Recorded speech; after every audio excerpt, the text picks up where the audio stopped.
listening to Late Night Radio on the SHR Media Network. Caution, there will be mature themes explored and potentially adult language used. If conservatarian words, phrases, certain concepts, or rhetoric offends you, tune out now. Freedom is never more than one generation away from extinction. We didn't pass it on to our children in the bloodstream. The only way they can inherit the freedom we have known is if we fight for it, protect it, defend it, and then hand it to them with the well-taught lessons of how they in their lifetime must do the same.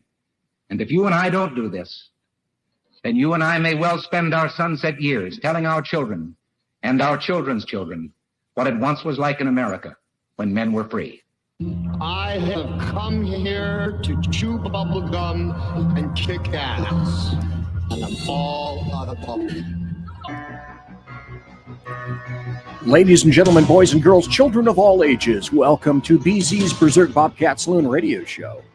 Live and direct right here on the SHR Media Network, where I am broadcasting finally in an actual free state. Today is Thursday. It is October the 17th, the year of our Lord 2024. I am your Conservative Sherpa. I used to look like this back when I was thin and svelte.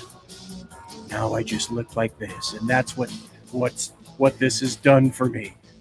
Basically, by being your Conservative Sherpa, I'm guiding you through the maelstrom of Demorat, leftist, and globalist lies, chaos, deceit, and betrayal. And please note, disclaimer, what you're about to watch in here tonight consists of my opinion, and my opinion only, and those of my two treasured guests tonight, with whom we shall be getting to in just a moment.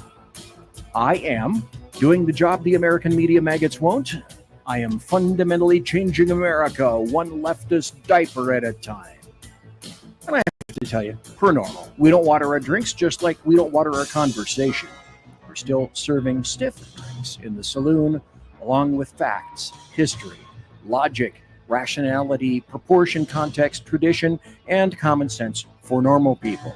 You know, like you and me and my guests. So, politics, religion, crime, culture, race, sex, economics, science, law. We talk about it all right here in the saloon where the speech is free for the booze. Sadly is not. We are streaming live on Rumble right now. Also live at shrmedia.com.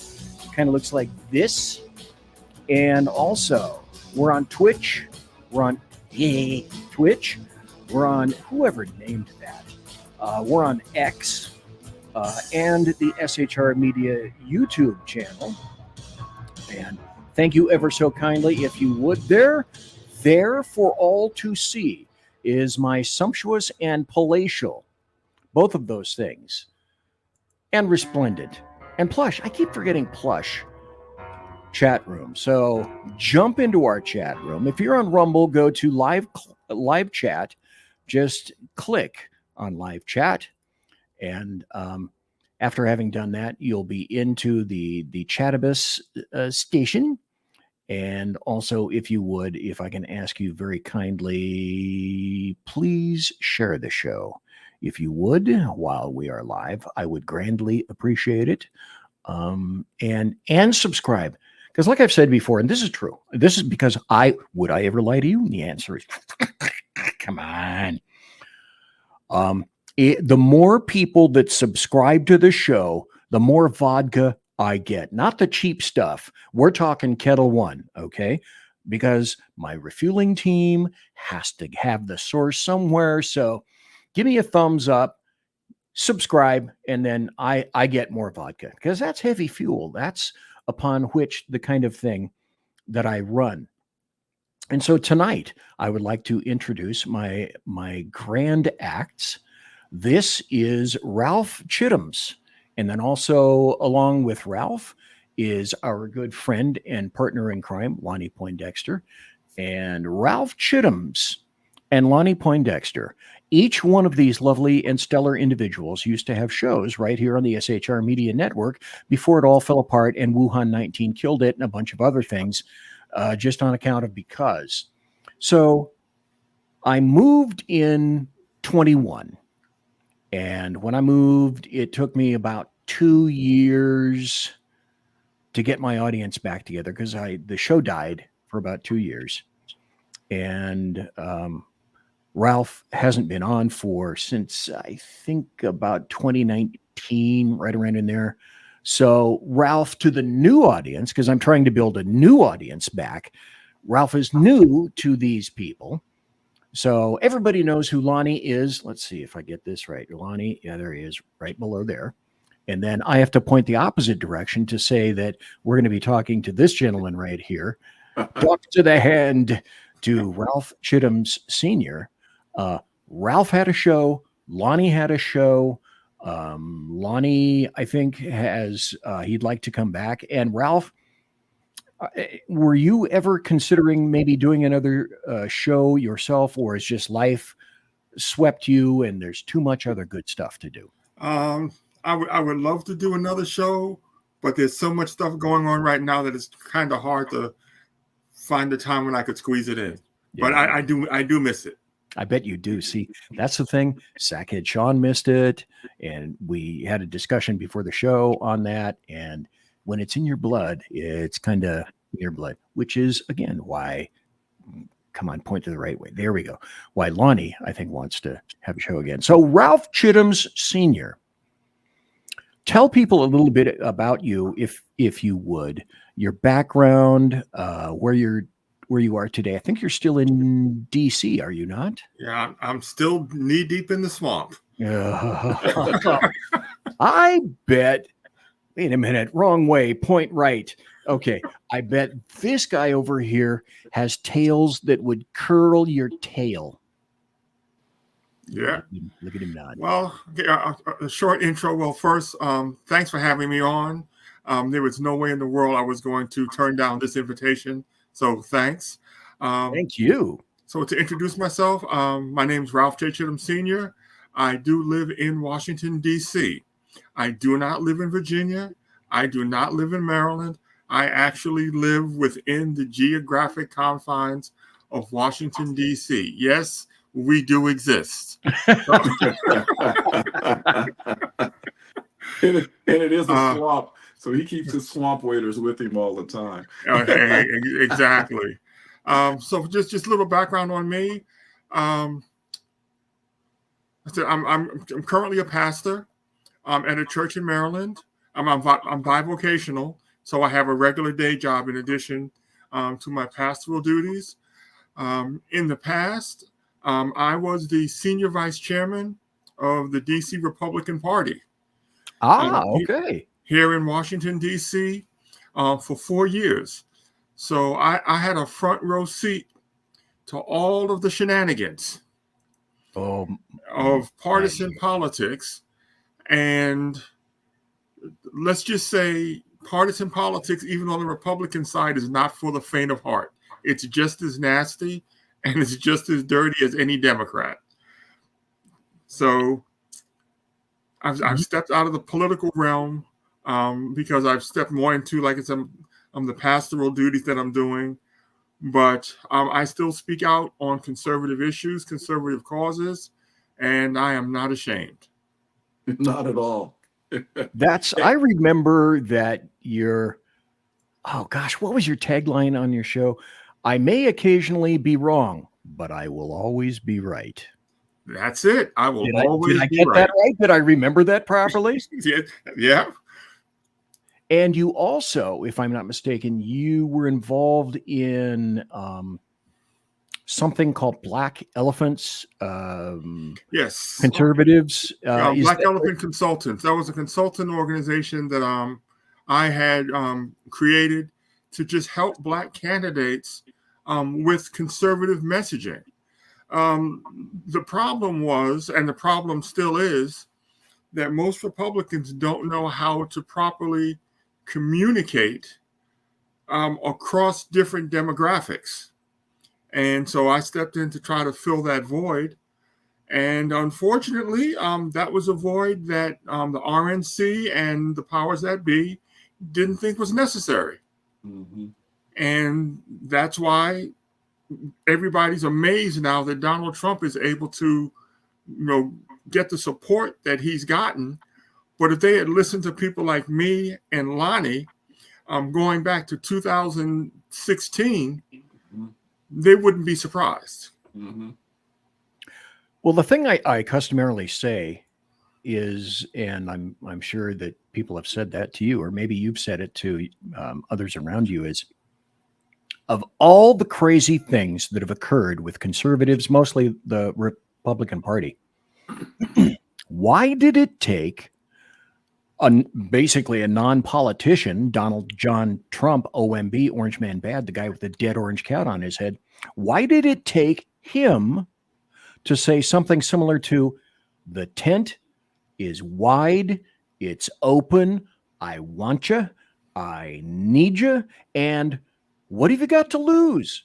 Why did it take this guy, a billionaire, to say what I consider to be the obvious? Why wouldn't you want, as Lonnie says, every individual of every possible paint job in the tent if they're a conservative fighting for you?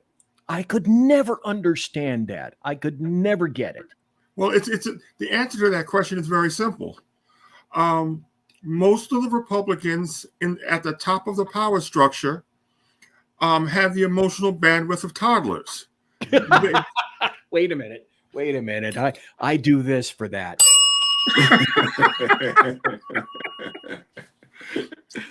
And what I mean when I say that is they don't understand the concept of deferred gratification. Mm-hmm. What we're seeing now with Donald Trump possibly pulling 25-30% of the black vote, people need to understand that this was a process that started back in 2012 with the second Obama term. Mm-hmm. Because Obama lost a lot of black support during his second term, when black people who voted for him simply because he was black the first time realized that he hadn't done anything for them and didn't vote for him the second time. And then, come 2016, all of a sudden now, Fox 5, Fox News, all of a sudden now they want to go to the black barbershops and they want to have conversations. Yeah. I was doing this back in 2015. Mm-hmm. I was going into the barbershops and talking about Trump and talking about Hillary Clinton. And I had people telling me in the black barbershops back then in 15, you convinced me I'm going to vote for Trump, or there's no way in the world I can vote for Hillary Clinton considering what you just told me. Mm-hmm. But most people at the top of these party structures, Democrats and Republicans, they don't want to deal with deferred gratification. If you can't guarantee them a win this election cycle, right now, they don't want to talk to you.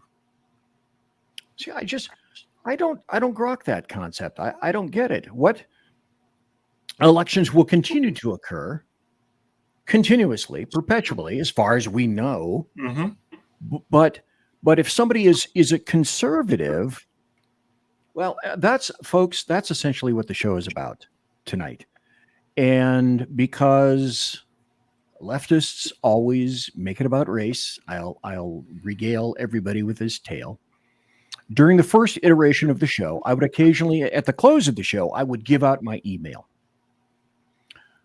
And from that, I got a couple of kudos, and then I found out that I was listened to by truckers on Spreaker, audio only, at night, because it was a late night show for them. And then I had people sending me nasty grams. Oh, woe is me.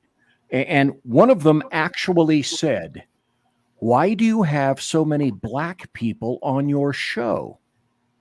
Well, first, after I got over the stupidity of that, then I began to mention it during the show, as in, people need to understand that blacks, Asians, Hispanics, whites, whomever, they're not a monolithic block. And when you're conservative, I don't give a crap who you are. Well, I mean, I like you guys. But I don't give a crap what your paint job is, because if you're conservative, like Trump said, we need you. We need you in the tent. Why wouldn't we want to have as many people get together? And I didn't even reply to that email. It was so ridiculously stupid. But, from someone who apparently claimed that they were a Republican. But it's ignorance of that kind of thing. All I'm doing is proving conservatives are everywhere, and why wouldn't you want to talk to every conservative that you possibly can, and get everybody focused? It's like my dad quantified a C-124, which was a Douglas Globemaster that he used to fly after having been in World War II. And he described it as 1,000,000 rivets driving the same direction or flying the same direction the same day. Why wouldn't we want 1,000,000 rivets, 2, 10, 30, 100 million rivets flying the same direction the same day? We're stupid if we don't. And then, Mr. Bad Tan, it got him going. And then the walk away thing started to roll and whatnot. So tonight I have these two gentlemen on. And like I said to them before, I know you know the answers, but not everybody who watches knows, or maybe is not cognizant of all of these things. I have a ton of videos to show displaying the fact that Black Americans being treated as they are and were historically as well. Why are they pissed off? Why are they saying these things? It's black males, it's white males.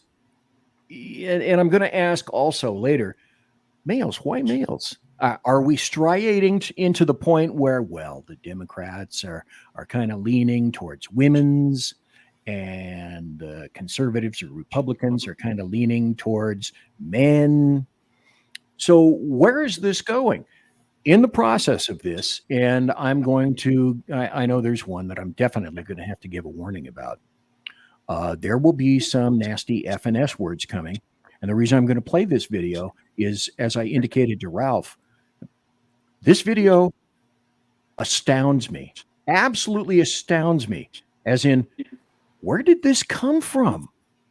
Where did this rancor come from in this guy who's a rapper? And this is the last video that I would ever think would have been issued by some guy. Well, you'll see the video. I will warn you, I'm not going to play all of it. You'll get the gist of it after about 30 or 40 seconds or so. And then, yeah, because Ralph heard it. And then we'll move on. But I've got a ton of videos, like the show that I did with regards to FEMA. And why FEMA is just a massive cock-up. I did 3 hours of videos of FEMA screwing up, but that's fake news. Well, I didn't have to make that up. I couldn't have inserted all those thoughts into all those people's heads. I wanted them to speak for themselves. And I wanted people to understand the situation in those states, North Carolina, Tennessee, Georgia, etc. And like that, with tonight, I want people to hear others in their own words, in their own environment, with their own friends and relatives, speaking about what's going on. And then we're going to have these two gentlemen, RALPH Chittams and Lonnie Poindexter, weigh in during this. And we need to understand, that this is the deal. Something I've never seen before. I have never seen this before. We're late. As Ralph has said, you could have done this earlier. Lonnie said, you could have done this earlier. You could have gotten more people into the tent. Well, that's in the past. There's nothing we can do about that right now. But we're, my biggest question that I'm going to ask you guys sometime during the show is, this is a proverbial sea change. I'm 74. I've never seen this stuff before. And so I'm going to I'm going to tap your expertise, your training, education, and experience, and have you guys weigh in on what is developing. As in, is this just temporary? Is this something that we're just going to see for this iteration of the election? And it's only going to have to do with, say, the presidential election. Will it have anything to do with the Senate? Will it have anything to do with the House? Will it have anything to do with down ballot voting and local voting? I kind of think it will. But we're going to take a trip. It's a journey. It's an adventure.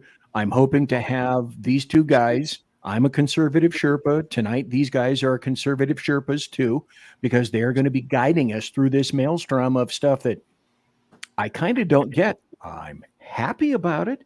Make no mistake. But I've never seen this kind of stuff before. And with that, I'm going to do a jackass. I'm going to do some happy stories. And then boom, we folks are, do I have that up? Yes, we're going to be off to the races. The bloviating Zeppelins, HeyJackass.com Chicago death toll update. Courtesy of every leftist running that city. From the mayor, police chief, and every autocrat in the 50 wards.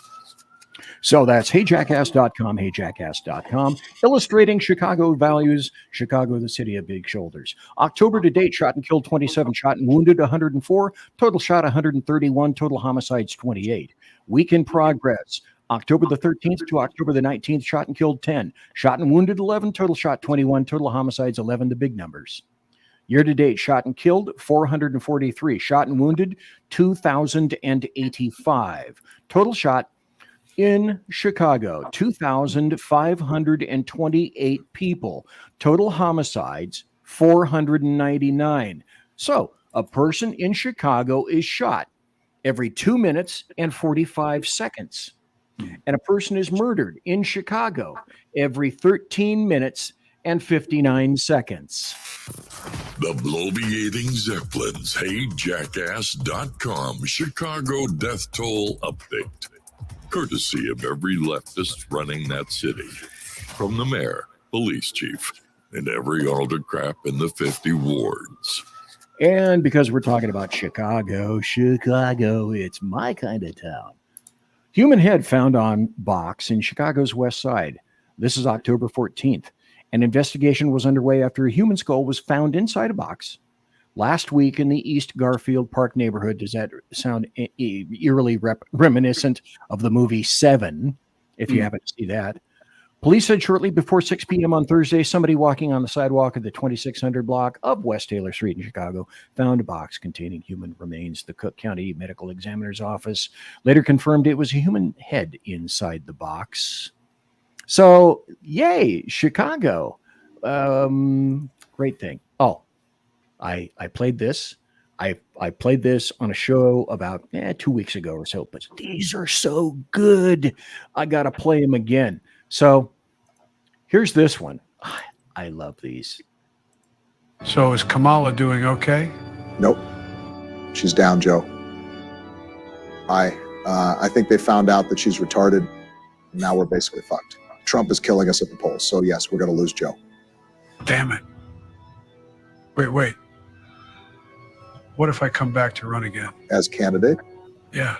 Well, let me put it this way, Joe. The only person in this world who is even more retarded than Kamala Harris is basically you. So no, Joe, on, man. You're Just not going give back another yet. shot. Let's let it all play out. Okay, we'll talk later, Joe. Okay. Women looking fine up in here.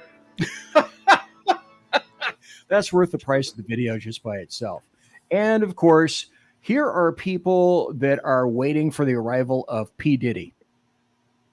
So they're doing various training exercises, awaiting his arrival in some kind of a federal prison. And I want to point this out to you. These are folks that vote. Okay. Renting a paddle boat. No, that is not correct. Sean, it's your turn.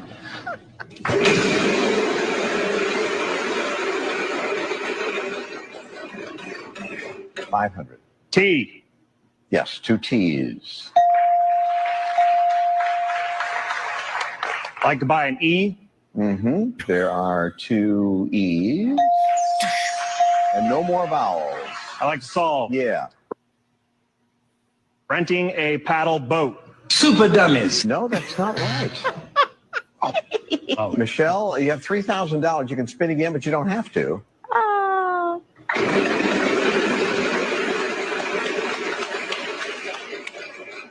600. What letter do you want? M. No.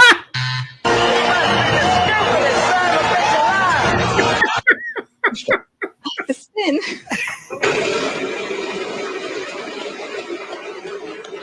$900. W?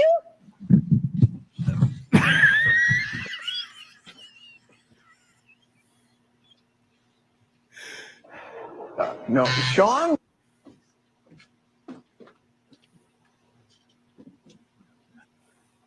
Okay. Renting. Wow. Yeah, I reply to everyone. I love to play things that are funny, kind of at the beginning of the show. But I do this because these people vote. It's a reminder. These people vote. Now, in terms of videos, I've got 2 videos that I played before, but these are wonderful. I mean, these are done shockingly well. I mean, if you're smart, you can tell, oh, these aren't real. But I think I just answered my own question. So here's one. So your husband flies to Epstein Island 27 times. Then they arrest Jeffrey Epstein, and then you kill him. Just like that. You bribe the guards, you turn off the cameras, and then you choke him to death. Will you be choking Puff Daddy this time around? Right. So how are you planning on doing it? Well, I wanted to choke him at night and make it look like a suicide, just like Jeffrey Epstein. But then I realized Puffy might actually enjoy that. So, you know, maybe he slips on the shower. Maybe he chokes with a piece of fried chicken. I still haven't decided yet. That's a wonderful video done well.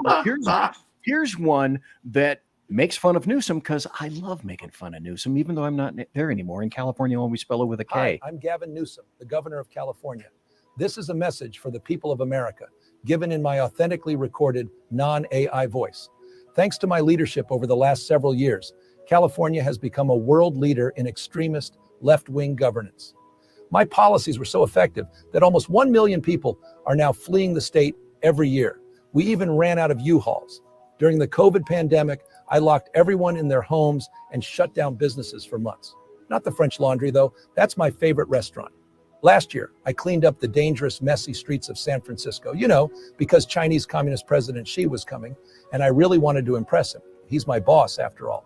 This year, I signed legislation that allows me to take custody of your kid if you refuse to give him artificial hormones and chop off his genitals.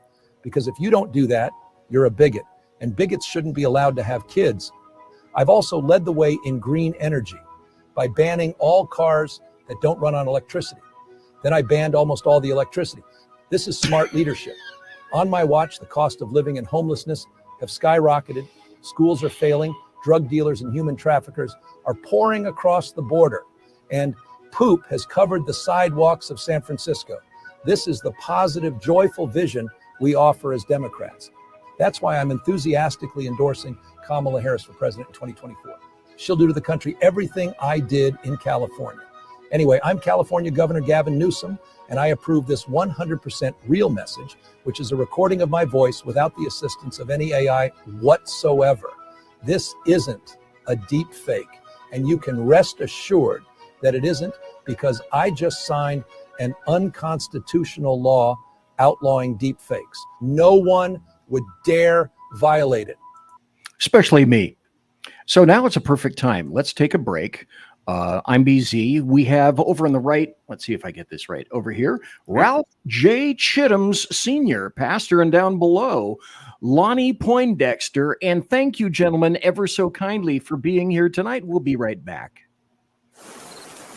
Conservative media done right. You're listening to the SHR Media Network. Hey, are you guys listening? This is Shannon from Right Way with Shannon and Mike in the AM on SHR Media. I know you've been wondering where we are and what's been going on. Well, folks, that's right. We're back.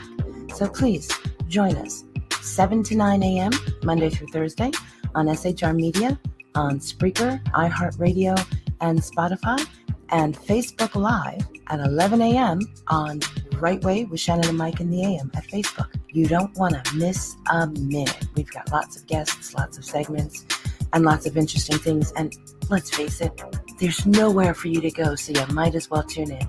Again, Right Way with Shannon and Mike in the AM. We're back live on the air on SHR Media, 7 to 9 a.m. Monday through Thursday, audio and Facebook Live, audio and video. Yes, we are going to do video. Facebook Live, Right Way with Shannon and Mike in the AM. Hope to see you soon. Want to make an immediate difference in the life of a critically ill child? You have the ability to do that right now. Make a donation to Dream Makers for Life, the organization that restores dreams to seriously ill children and their families. You can sponsor a dream pack for a child, which contains a clear PVC backpack, a dry erase board adventure coloring book, a journal, and dry erase markers to inspire a critically ill child to envision a future adventure and hope. Want to become a dream maker for life yourself? Go to dreamforlife.org. That's dreamforlife.org. Help a child. Help a family. There is always hope. Unleashed Jeremy Hansen, the most explosive pro-American podcast on the planet. Pro-MAGA, pro-Trump, pro-conservative. Come join the resistance. Fight for what really matters in America. 5 p.m. Central on UJHLive.com, Spreaker, iHeartRadio, Pandora, or MAGABook.com. Come join the resistance and fight for America. Unleashed Jeremy Hansen.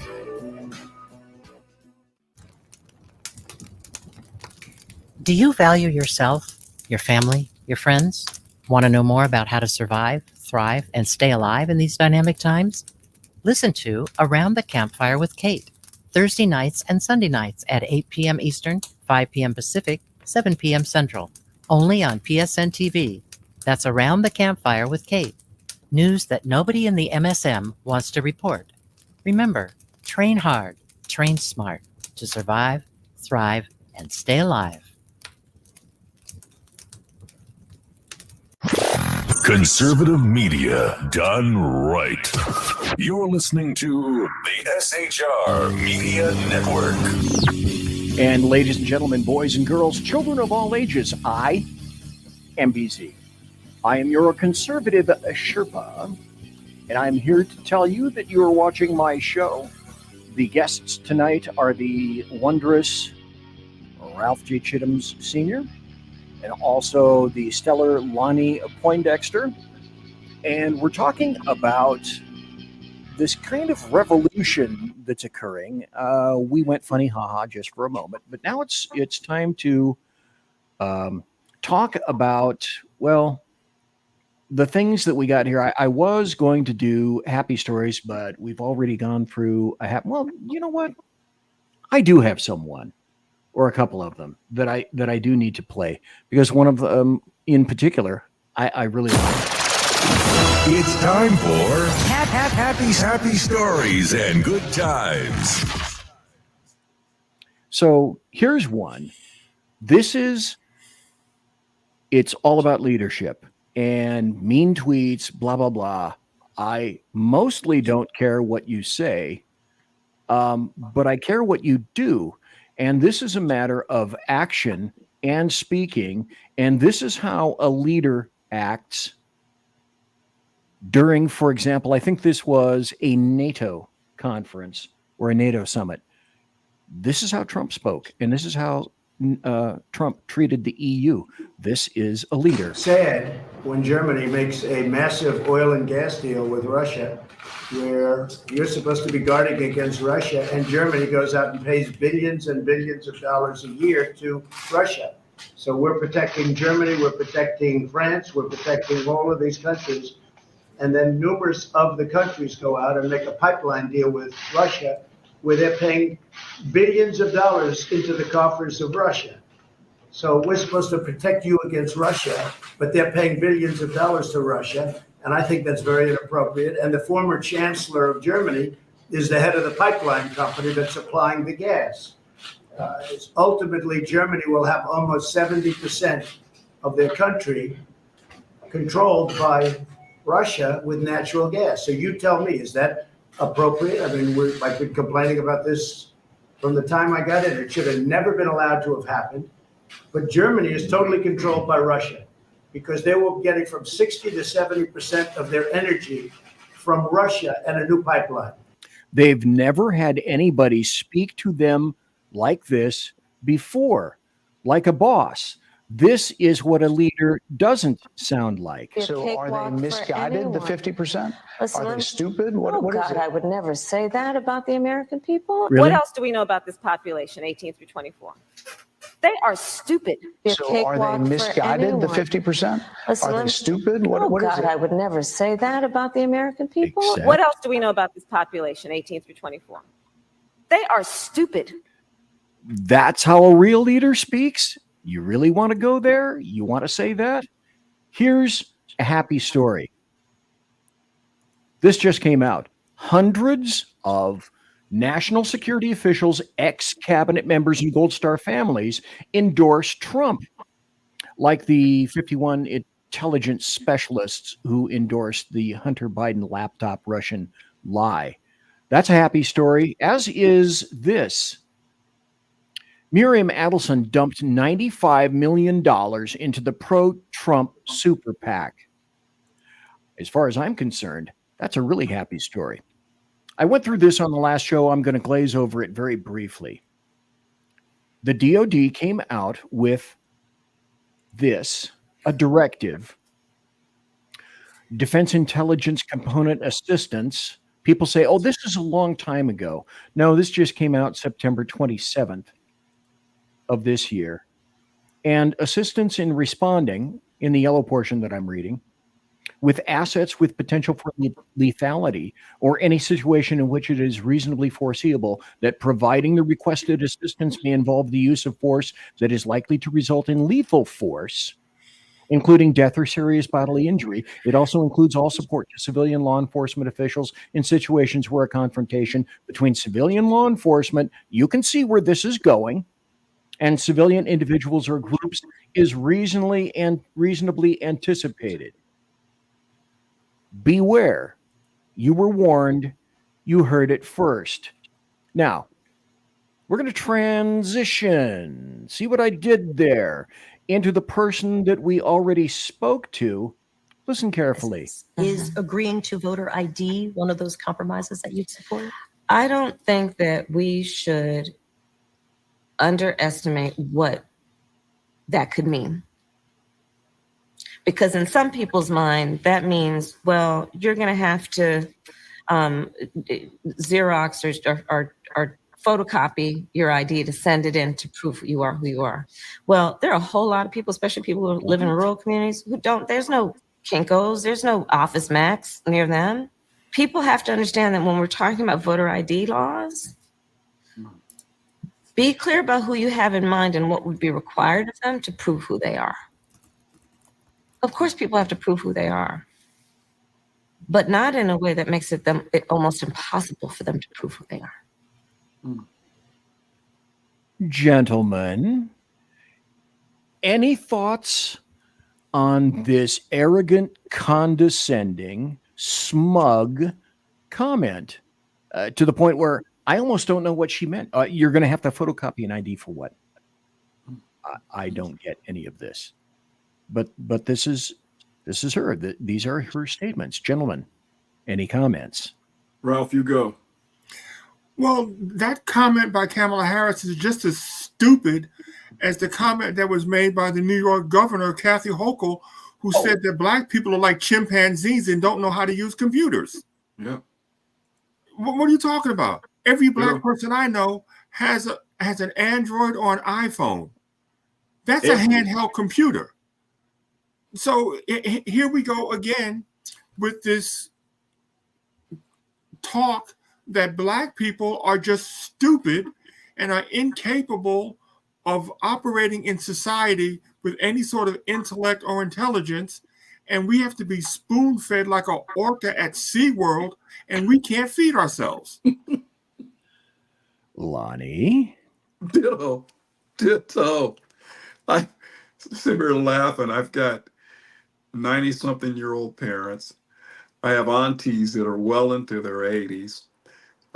My grandmother, who we lost just a few short years ago, was proficient on a telephone and a cell phone specifically. And my parents sent text messages, photographs, and everything else. This mindset that we're some subset of Americans that don't have access. Ralph, it was the same individual who was talking about that young black people in the hood would not have the ability because they don't have computers and things like that. I don't know anybody. I got relatives live in the projects who have PCs and cell phones and what have you. So I don't know where this is coming from other than this agenda to keep us, you know, the pictures, Ralph, that we see all the time, that whenever they want to stir up the racism with the old guard of Black Americans who actually went through some hardship, is they show pictures of Blacks in shacks and maybe with no shoes on, these black and white photographs and so forth. They love showing that kind of stuff as if that happened, you know, 15, 20, even 50 years ago. And it's all to drive emotion from people, those who are unaware. But, you know, we don't know anybody. Rob doesn't know anybody. I don't know anybody. I don't care what economic spectrum they come from, you know, middle class, lower middle class, wealthy, and even those that are in the projects who are ill-equipped to be able to address basic things like being registered to vote. Right. But also, this whole narrative also drives the liberal white savior complex. Yes. Because, because, you know, the good liberals, you know, these little darkies, they can't take care of themselves. You know, they need us beneficent white people, you know, to provide for them, to take care of them. Because, you know, these little darkies can't even get identification. Well, if you don't have identification, you can't get welfare. You can't get a driver's license. You can't get WIC. You can't vote. You can't get on an airplane. I don't know any Black person anywhere in this country that does not have an ID card, but they tell this lie to perpetuate the white savior complex among the white liberal, which then gives them the moral high ground to treat us Black people as little pickaninny children who need them to survive. Amen. You can't even check a book out of the library without an ID. Right. You can't. If I'd been thinking, I would have had the, I can't think of the name of the guy who went into, I think, Brooklyn or downtown New York and asked specifically Black people as they walked along, hey, do you have ID? Yeah. Do you know how to get it? Yeah. Do you know where to go for it? Yeah. Do you know where the DMV is? Yeah. Person after person after person after person after person who kills this lie. It's a lie. But it's a control mechanism. It's a control mechanism. It keeps, like I said, the white liberal in a position of superiority because, you know, we can't survive without them. And then it gives the Black gatekeepers ammunition to use so that they can keep getting all of their big checks, because you notice none of the Black gatekeepers live in urban America. All the Black gatekeepers have their big houses in the suburbs. Sharp. All the Black gatekeepers have their McMansions. They're making their 6 and 7 figures, but they're making it by trying to convince all the other Black people that they can't make it.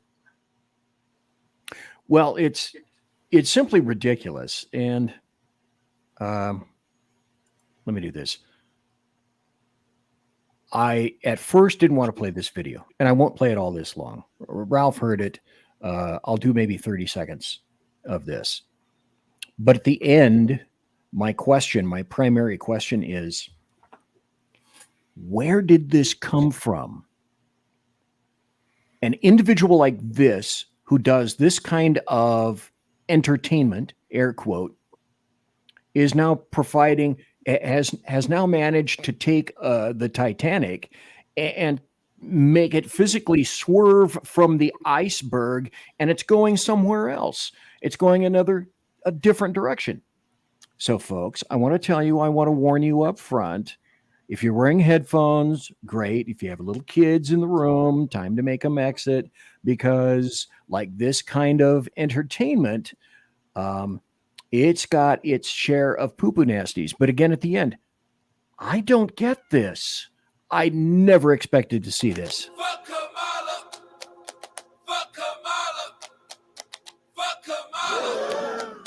Camel toe Harris, I ain't voting for that dot. She be playing on my peoples, they be sleeping on the plot.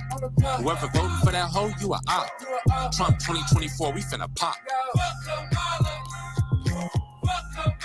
We ain't voting for that hoe. We ain't voting for that hoe. Yep, lying Kamala. Don't ever tell the truth like lying Obama. We going through the roof in this election with the truth. People. Okay, you get the gist of that. But what I find also interesting is that they not only mention Kamala Harris, but they also mention Obama. Now, I've got a video coming up from Obama, and then a reaction from a commentator, a sports commentator, I should add, about that video. But gentlemen, Ralph Chittam's, Lonnie Poindexter, where does that come from? I didn't do that. I didn't write it. I didn't sing it. This is not me getting into their heads. Where'd it come from? I'll chime in and say this, that young Black people, college students and so forth, they're doing their homework. See, they can step on us in media. Mainstream media can, censor us and only have one particular viewpoint coming from their platforms. But they can't stop anything on the web. They can try with Facebook and other platforms to do that. But these young people are doing their homework. These college campuses, I'll mention one in particular. My youngest, next to youngest nephew, attended a college in Louisiana. And it's not the biggest college, but it's a good-sized college in Louisiana. And there were 4 or 5 young Black males who have a podcast that they do with a panel, and they are quoting Walter Williams and other conservative greats to learn the truth about the party affiliation, how the parties were started, who said what, where civil rights platforms came from, the whole 9 yards. And so the lights going off with them, and then they've counted Mr. Obama and this current vice president or current presidential candidate, and they found them lacking, and they catch them in the lies.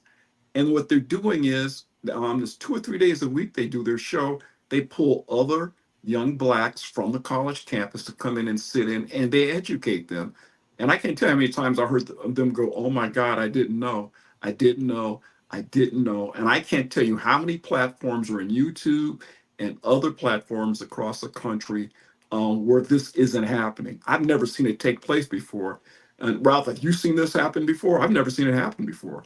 No, it hasn't happened before. And, as I said earlier, when I introduced myself, what we're seeing now is the culmination of Black people waking up to the fact that Obama did nothing for Black America. Absolutely not. He's known more as a homosexual president than as the Black president. Now, if you go back and look at the vote totals between 2008 and 2012, Barack Obama is the first president in U.S. history that was reelected with less popular and electoral college votes in his second term than in his first term. He lost Black support in his second term because Black folks woke up and realized that when Obama said, "I'm not the president of Black America. I'm not just the president for Black people," he meant that and didn't do anything. And then you get to Donald Trump and you see what does he do? His First Step Act did more to get Black people out of prison than any president in history. And now he's running against a woman who put more Black people in prison on marijuana charges, the same thing that she jokes about doing when she was in college.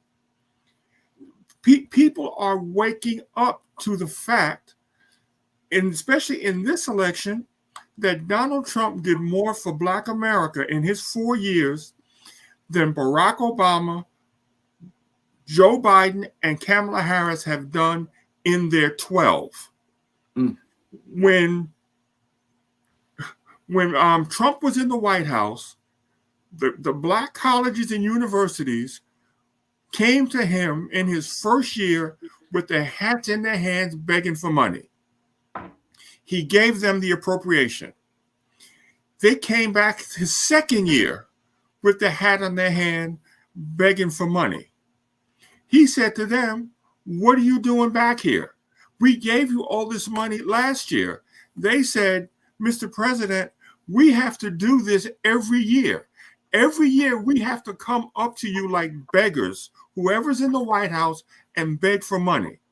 Trump made a permanent appropriation for historically Black colleges and universities so those presidents and provosts wouldn't have to come to Washington every year like beggars. And what did Joe Biden do his first week in office? He rescinded that funding for those historically Black colleges and universities, and now they have to come up begging the white man again for funding for their universities. See, Black America is finally waking up to the fact that Trump, you may not like how he says it, but Trump produced, not just for Black America, but he produced for America. And that's why Black men specifically are gravitating towards him. Black men don't need a handout. They don't want a handout. All they want is a playing field that's even.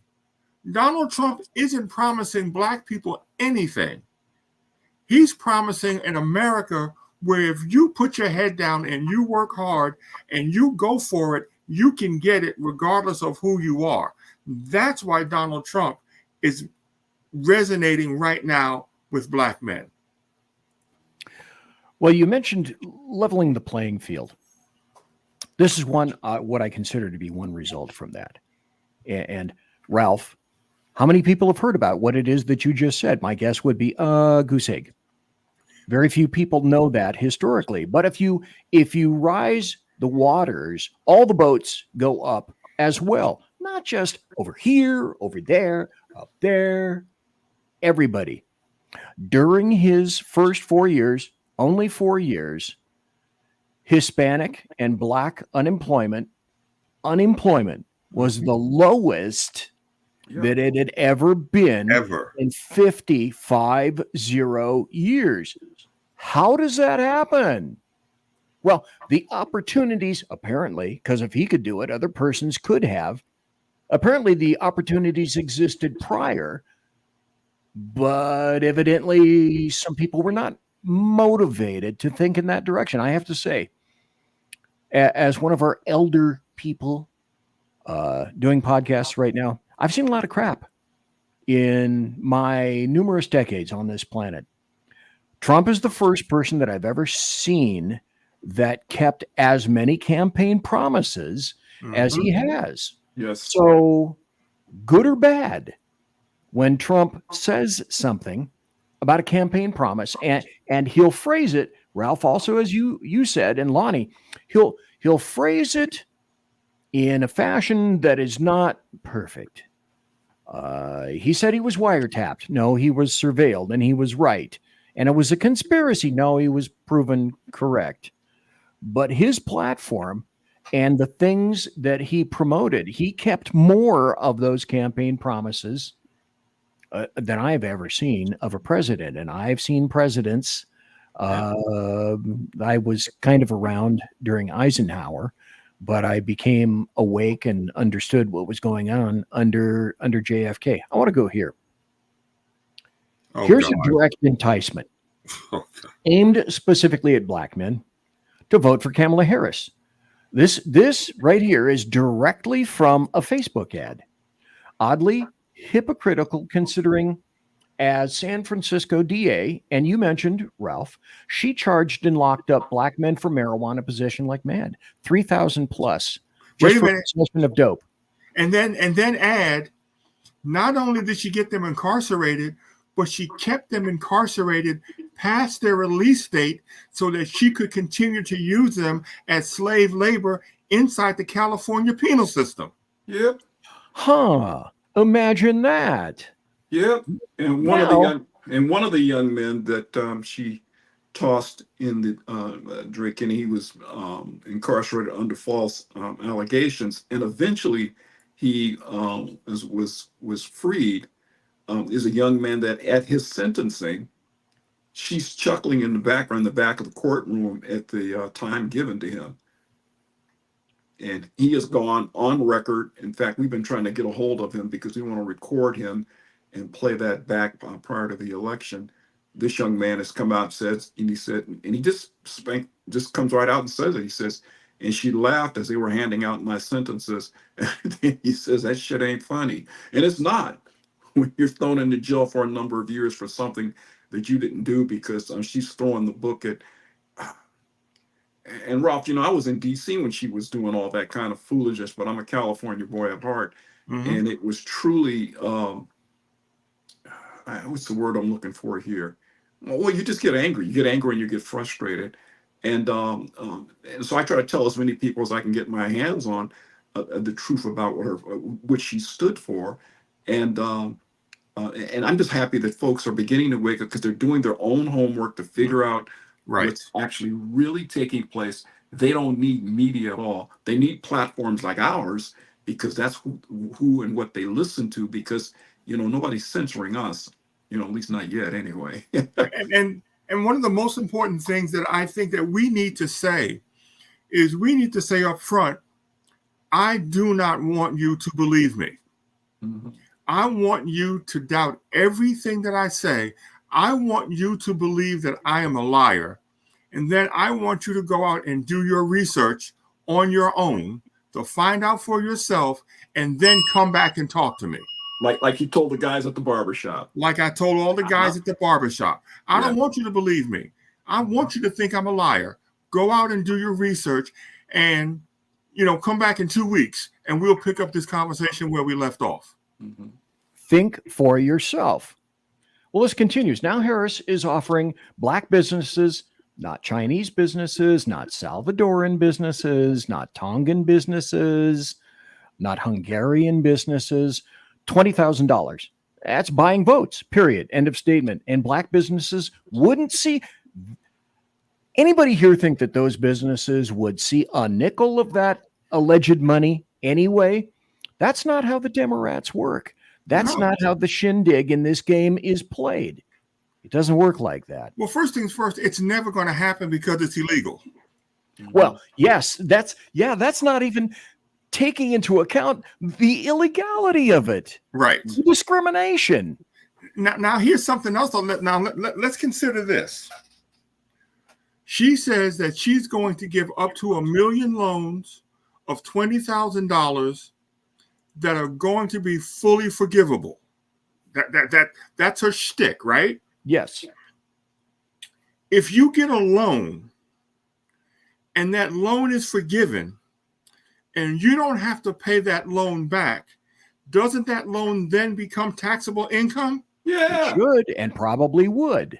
Right. So what she's basically doing is she's creating a tax burden on black businesses that's going to make them come even harder under the thumb of the IRS and government control and scrutiny. And this is supposed to be a good thing for black entrepreneurs. And I should point out, it makes more money for the federal government, doesn't it? We're going to take a break. I'm talking to RALPH Chittams. I'm talking to Lonnie Poindexter. I'm BZ. You're in the Saloon. We'll be right back. Conservative media done right. You're listening to the SHR Media Network. It is he that is me, bringing perspective from across the sea. Join me, Jack Alexander, 4 days a week for the Jack Alexander Experiment podcast, as I take a unique outsider's look at the news and issues affecting life and liberty here in the USA. I'll show you what the mainstream media refuses to. Politics, border security, defense, healthcare, travel, nothing is off limits. Catch the Jack Alexander Experiment podcast each Monday to Thursday on Facebook, YouTube, and everywhere good podcasts can be found. Also, check out the website, www.jackalexanderexperiment.com. Come listen to the bloviating Zeppelin's Berserk Bobcat Saloon radio show, Tuesday and Thursday nights at 11 p.m. Eastern, 8 p.m. Pacific, for the best in late-night Conservatarian wireless talk radio at shrmedia.com. Raised as a free-range child with dirt and freedom, BZ is broadcasting behind enemy lines in occupied California. Jump into our plush, sumptuous, palatial, and resplendent chat room at shrmedia.com. Now, with 18% more umbrage and 20% more bulbosity than previous shows, and with delicious Liberty additives. Remember, BZ realizes that with great beard comes great responsibility. No chinchillas were harmed, embarrassed, or the focus of any sarcasm whatsoever in the making of this ad. It's your business diva here, Melanie Collette. I am inviting you to a front row seat as I discuss some of the most intriguing details of wealth and finance with today's movers and shakers in the world of business. Listen in and discover financial truths on a global, domestic, and household scale. Uncover topics that will impact your wallet today and in the future. Money Talk with Melanie airs Monday through Friday, 5 p.m. East, 2 p.m. West, right here on SHR Media and High Plains Pundit Talk Radio. You can't afford to miss it. After 6 years covering terror and corruption, the Unpleasant Blind Guy is making a change. I'm Dave Milner. Join me on Spreaker and YouTube through SHR Media and on the Western Free Radio Network as I team up with Jeff Mitchell, host of the English Defense League radio show on blogtalkradio.com. Check show pages for airtimes. It's the Unpleasant Blind Guy. On EDL Radio. There's no surrender, ever. Because truth is not always pleasant. Conservative media done right. You're listening to the SHR Media Network. And I'm back. We are back. I'm BZ. This is the SHR Media Network right there, just like that. Tonight I have some great guests. I have RALPH J CHITTAMS Sr. I have Lonnie Poindexter. We're in the saloon and we're having a lovely little discussion buttressed with videos and lots of evidence. Hey, BZ, let me jump in here. And we're going to talk to this guy next who asks a really important kind of question. Take it away, sir. Out deciding that the way to get black men to vote for is to offer them free weed, free legal weed. I think they want jobs and cheap groceries, which they had under Donald Trump, which is why so many of them are voting for him. If a white guy were to come along and say, you know what, that's the ticket. I'm going to say I'm going to legalize weed. That'll give me the black men's vote. Wouldn't they be vilified as a racist? It's what white people who are advising Harris think black men want. And that's okay. Stop right there. That's my point for playing that video. And if I'm not mistaken, RALPH J CHITTAMS Sr., isn't that exactly your point in terms of who's telling her this is a great idea. You need to do this. Of course. It's someone that looks at the black community as infantile. We're going to give them weed. We're going to keep them high. We're going to keep them on the plantation. And we're just going to keep giving them handouts. And they're going to continue to vote for us. And then on the other hand, Donald Trump says, I'm going to treat you like a man. Stand up on your own 2 feet. Earn your money. Raise your families. Buy your groceries. Have some pride and have some dignity in yourself. And the black men are saying, that's who we want to listen to. That's what we want to hear. That's exactly right. That's exactly right. And hey, Ralph, when we used to hang out at the Trump Hotel, you saw that mindset and that way of thinking with the staff that was there when they did the hiring and so forth, which is why the service was so good. Folks that were out there just making their own way, weren't looking for any type of a handout or anything like that.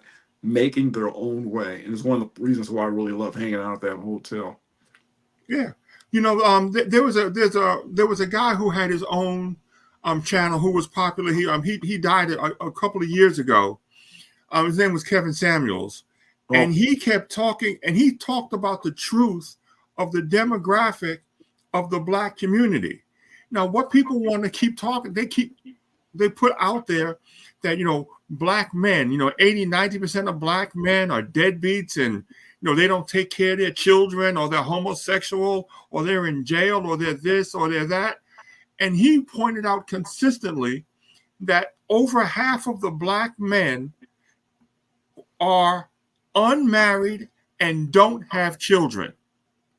So the truth of the demographic of the Black man, it has been hidden because they've been promoting this caricature of Black men as being irresponsible, just to drive this narrative that our women, Black women, you know, well, they need the welfare because the Black men aren't taking care of them. That's a lie straight out of the pit of hell.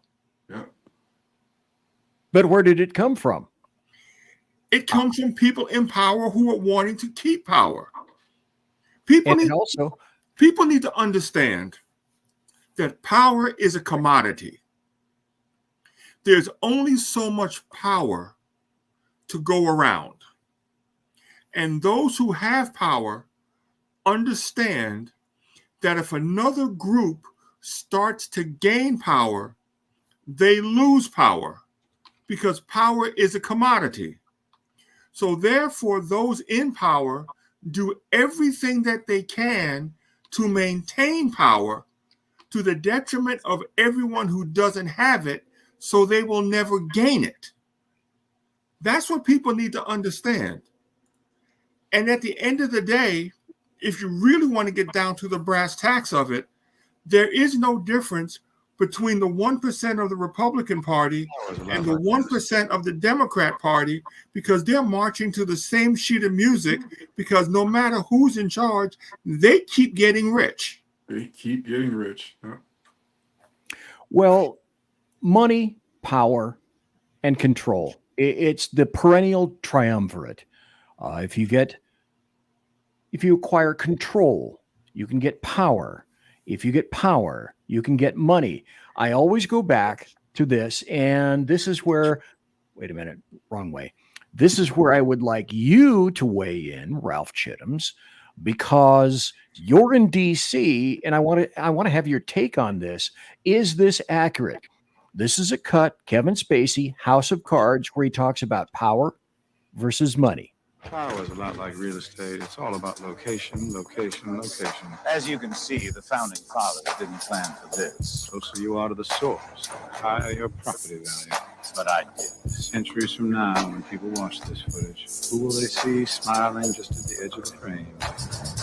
For those of us climbing to the top of the food chain, there can be no mercy. There is but one. Ruthless pragmatism. Welcome to Washington. I've always told myself that everything I did was for her. But maybe it wasn't. Maybe I love power.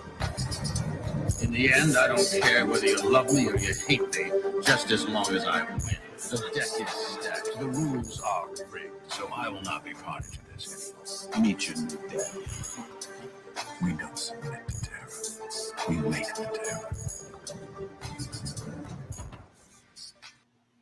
So what is it? He said in another cut on House of Cards, it's all about the power. So Ralph Chittams, power, money, control. What's the primary impetus with people in DC? Of those three, what rates first, essentially? Well, power and money are tied for first. And now, why do you think Liz Cheney and Dick Cheney are supporting Kamala Harris? And why would Kamala Harris accept the support of someone that the Democrat Party has for decades referred to as the Great Satan?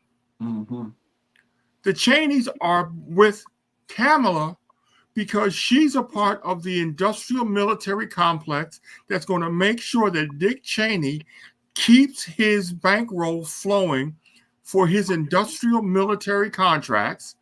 And because he has access to those contracts, he then has access to power. Look, we need to, the people that are at the top of this pyramid are running the biggest game. We are supplying weapons to both sides of every conflict on this planet. We're supplying the Russians and the Ukrainians. We're supplying the Israelis, and we gave $1.8 trillion to the Iranians. The industrial military complex is making money, and they don't care who wins. It's about access to money and access to power. And the ultimate shell game is they convince those of us at the bottom of the food pyramid that my enemy is you, BZ, because you're white. And they try to convince you, BZ, that I'm your enemy because I'm black, when the truth of the matter is our common enemy is Dick Cheney and his cronies at the top of the food chain who are screwing everybody. In D.C. and other places. That's, for example, I'd like to point this out just for a moment. Why do people who are no longer in power, who no longer have positions, like the 51 former intelligence experts, why do they still have security clearances? Why does anybody who has left D.C. still have a security clearance? When is anybody who has left their job, left their work, left politics, left employment, left an alphabet agency, why do they still have a security clearance? And that's exactly why.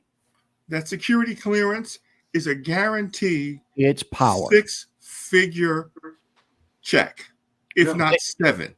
That you can play off of. Right. Exactly. And you can go to, say, I don't know, I'm just making this up. Here's a name, Raytheon. You could go to Raytheon and say, I can be a consultant for you. And here's what I have to share. My security, I have access to information that you do not, nor do any of your people. Do you have anybody in government that's interested in your corporation? I don't think so. I do. I bring that to your table. Speaking of bringing something to a table, I found this. Now, this is Stephen Smith, who is a sports commentator, who's about to commentate on something other than sports. And he's fairly strident about this. Steve? Oh, come on, Steve. Wait, here we go. Had to say. Let me go back. I want you to hear the very beginning of this. I want you to hear exactly what this man had to say. I'm speaking to men directly now. Part of it makes me think that, well, you just aren't feeling the idea of having a woman as president. That's not acceptable. Respectfully, President Obama, what you said is not acceptable.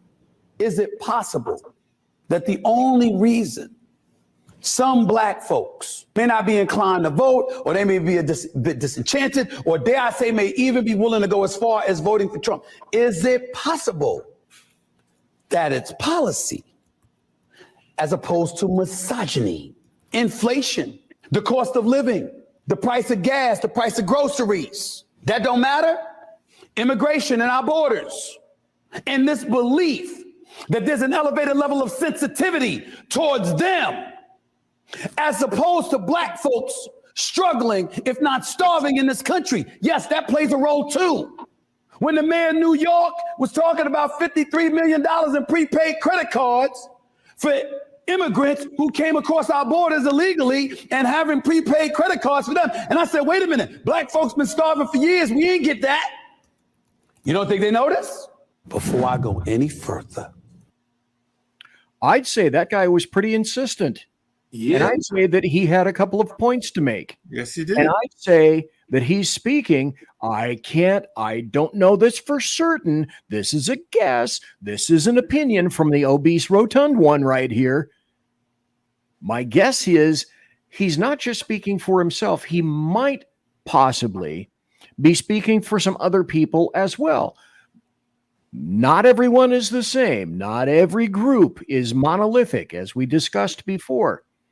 But if he has found the umbrage for this, my guess is that other people have found umbrage as well. Oh, yeah. Another video. I'm not going to play all of this, but I want to play just a portion of it. So Magic Johnson didn't work when it came to lecturing and scorning black men into voting for Kamala. So they had to bring out the big dog, which is Obama. See, here's the thing about Obama. Obama is very charming, but Obama is deceitful. Period. Charming guy, but very deceitful. So they bring him out to lecture black men. Here's my thing, though. Why is it only black men that are being lectured? Why are they not lecturing white men or Hispanic men or Indian men into voting for Kamala? Why is it black men? They have kept black men in this perpetual state of being in their emotions, being in fear, and being in the victimhood, that now black men are finally to a state where they can think logically, because there's no way that you can think logically if you're scared. There's no way you can think logically if you're in your feelings. And there's no way that you can think logically if you're a perpetual victim. There's no way. And so that now that I didn't see a lot of this coming. I should have seen the tsunami building, but it's very interesting to hear. And again, I'm not making this up.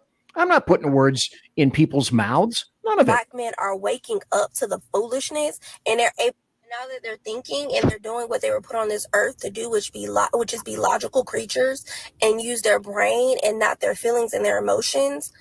Now they're getting scorned by Obama, who was trash too, by the way.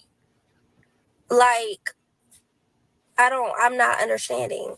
I could see if they gave black people, let alone black men, a reason to continue to vote for them. When that man LBJ said he was going to have us N-words voting for them demonic demon seeds for the next. Okay, let's stop right there for a second. Anytime you put that phrase up anywhere in social media, you're shot down or completely suspended. Mm-hmm. This was documented by a black butler who worked directly for LBJ, and this was a sentence that he spoke. He was politically right about it. He was accurate, but who in the Civil Rights Act of 1964 and other subsequent federal legislation paid people to split the once nuclear black family who had at one point a higher employment rate, who had at one point a higher ownership of businesses than whites in the United States of America? Where did this all come from? 200 years. I knew when I heard that, not as long as my name is Key Nicole. Baby, no. They're demonic little demon seeds. And they just have black people going along with their political demonic agendas because they know that we are ignorant to the fact of the agendas that they're pushing. If I was to tell my uncle, my black uncle right now, that there are tampons in my son's bathroom, for free, but the tampons in my daughter's bathroom, they have to be paid for. My black uncle will be going. Okay, let's stop right there. She goes on. She makes an excellent point, as in, what the hell? Again, the whole point of this is, where's this coming from? We conservatives could and should have been engendering this a long time ago. And I'll be the first to admit we missed the mark. Conservative missed the mark. Republicans missed the mark. Mm-hmm. And a strange guy who's a billionaire came in and said, yeah, I agree. That's kind of stupid. Come one, come all.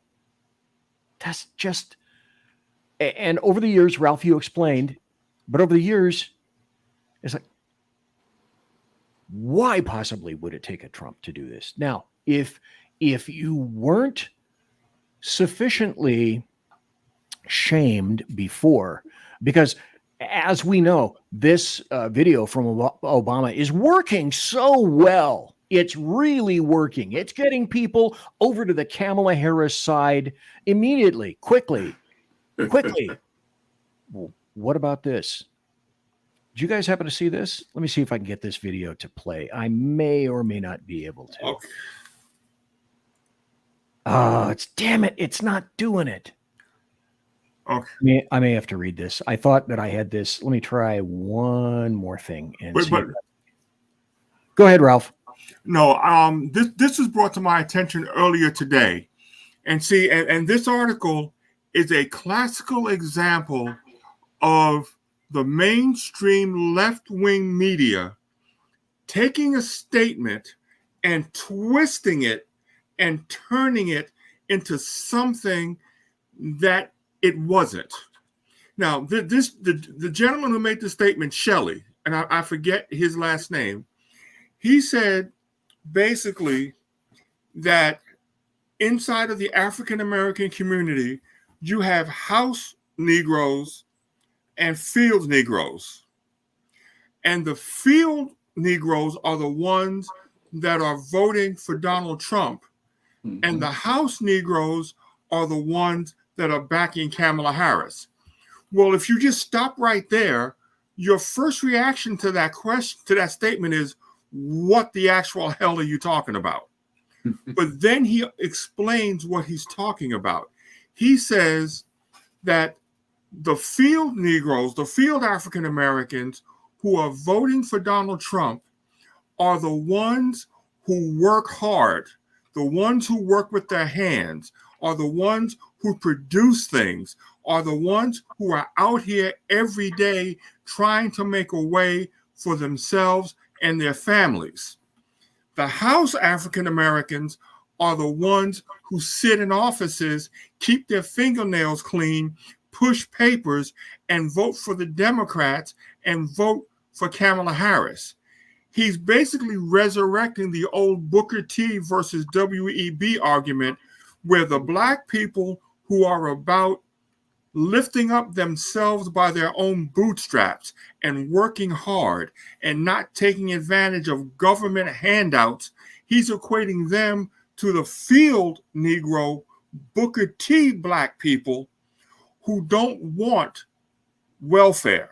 They want to work for everything that they get and earn everything that they get. But the house Negroes are the gatekeepers. No, those are your Boule and your D9 and your paper pushers who are your gatekeepers who are trying to keep all black people under the thumb of the Democrat Party on the plantation.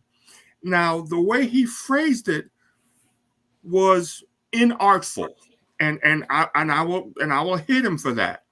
But there was absolutely nothing racist in the statement that man made.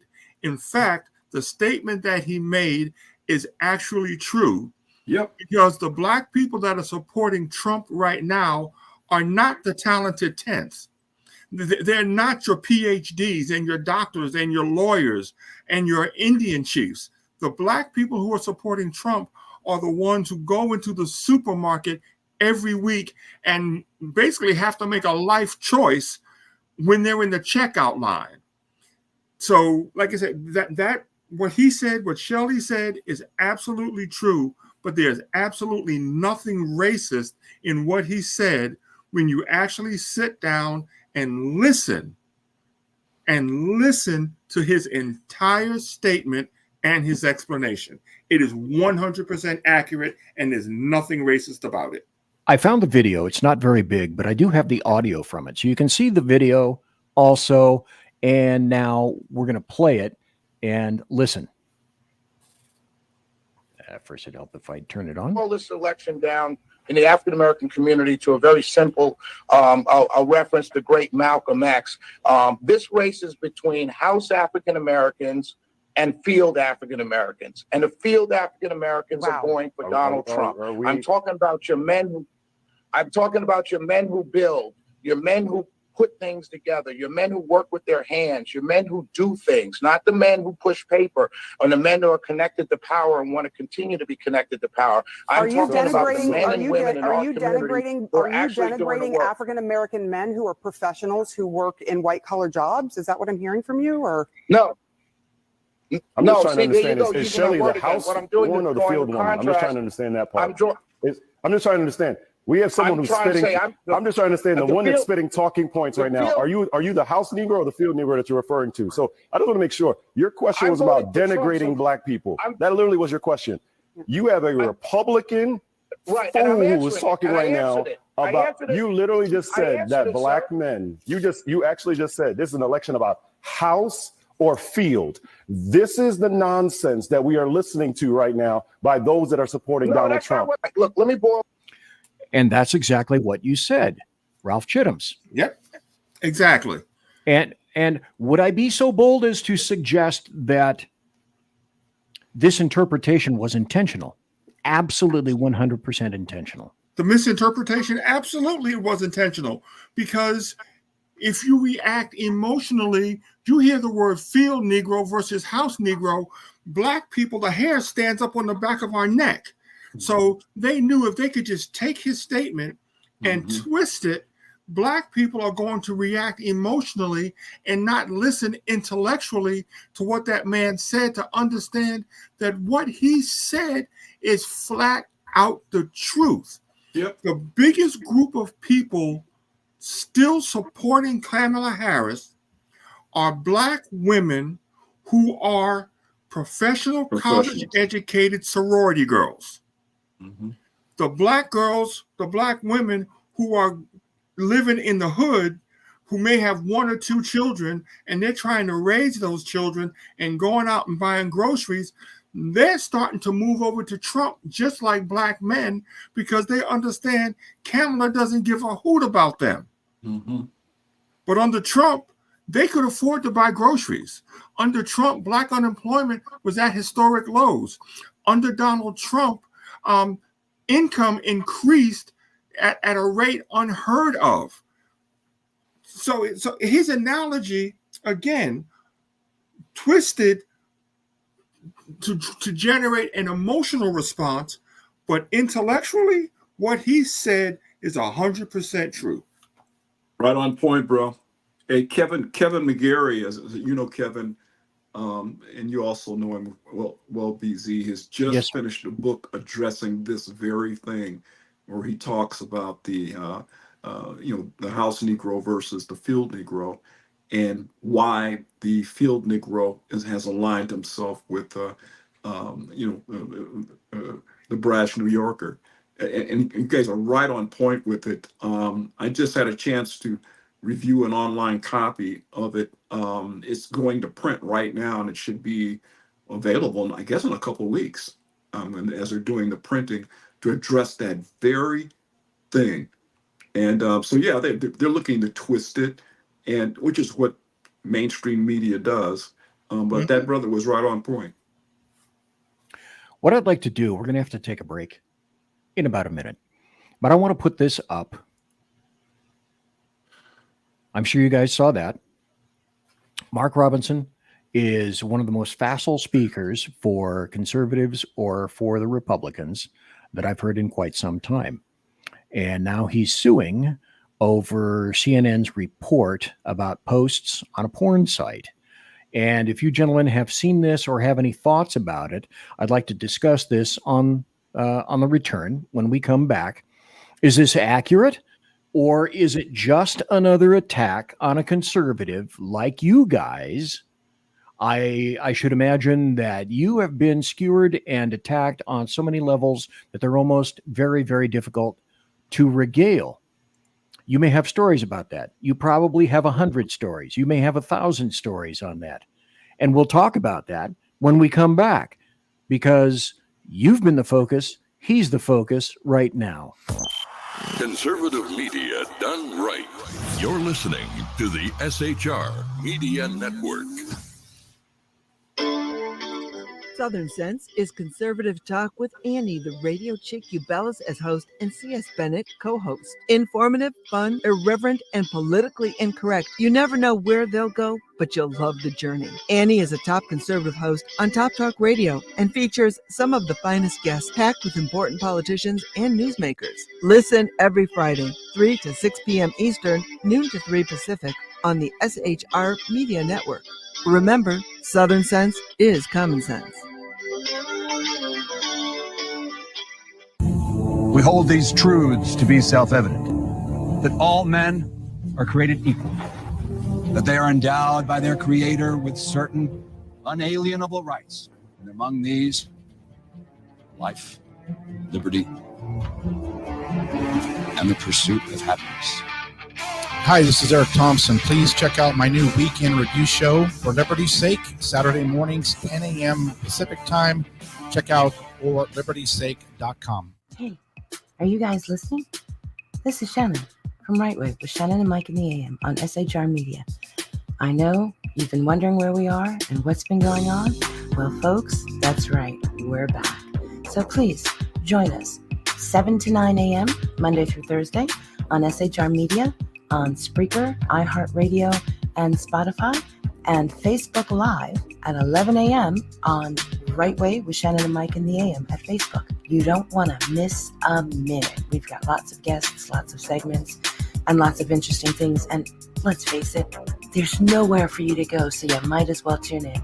Again, Right Way with Shannon and Mike in the AM. We're back live on the air on SHR Media, 7 to 9 a.m. Monday through Thursday, audio and Facebook Live, audio and video. Yes, we are going to do video. Facebook Live, Right Way with Shannon and Mike in the AM.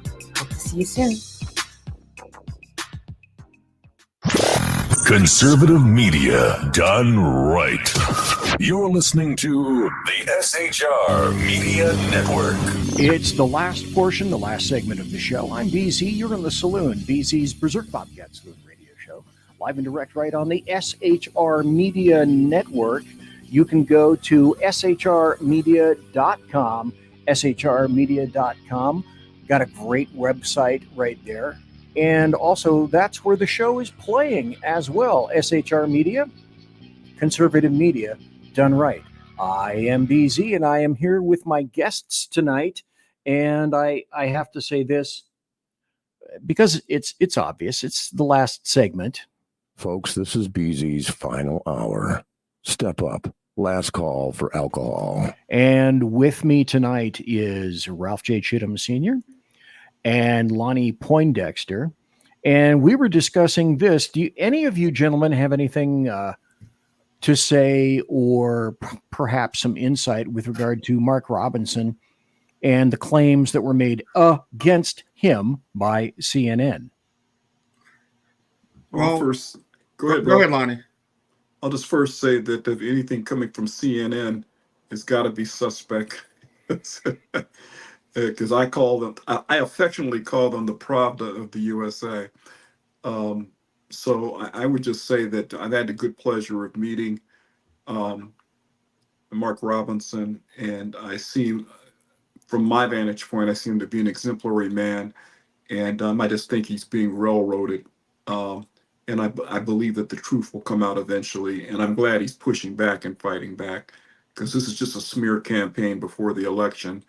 And, there are no rules when it comes to the other side. They do whatever they have to do to be effective and to win. It doesn't have to be right.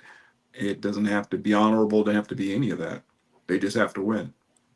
I believe this like I believe Trump pissing on a bed. Right. No, I too. I know Mark. I'm not going to say he's a friend of mine, but I know Mark. I've met his wife. I don't believe any of this is true. And let me tell you a little story, okay? And Lonnie knows this to be true because Lonnie was with me in real time when this all played out. A number of years ago, someone took my name and my information and created a profile on a homosexual dating site using my information. So on this homosexual dating site, there was RALPH J CHITTAMS Sr. looking to hook up with men to have sex. I've been happily married to my wife now for 41 years. I have never been anywhere near anything close to a Diddy party. But this is what Democrats do. They created this homosexual dating profile for me to try to create doubt about me, about my morality, about who I am and what it was that I do. So no, if they would do that to me, just a little state party official who's not running to be the governor of a state, they would absolutely create this false information about Mark Robinson. I don't believe it for a New York second. Okay, and I find that very interesting. It's like claims made during times of political turbulence. So you made a very interesting point. It was during your involvement in politics then, if I am listening to you correctly. Yes. Yep. Yes. Okay. And they created this dating profile for me on this homosexual website. And me being me, I didn't shrink from it. I actually broadcast it and gave it more life than it had before I found out about it, and basically put everyone on notice. If I ever found out who did it, understand there's going to be a misunderstanding. Mm-hmm. On the other hand, we shouldn't be shocked because the depths to which leftists and Demorats will fall in terms of lies, deceit, betrayal, as I indicate, knows no bounds, up to and including assassination, up to and including attempted assassination. Yes. 3 times. That's as far as everybody will go. And the rhetoric isn't stopping. It's becoming even more strident. Let's go to this. Here's, this is, I think, a very interesting, very nicely done, assembled Trump ad. Oh, come on. Let me go back.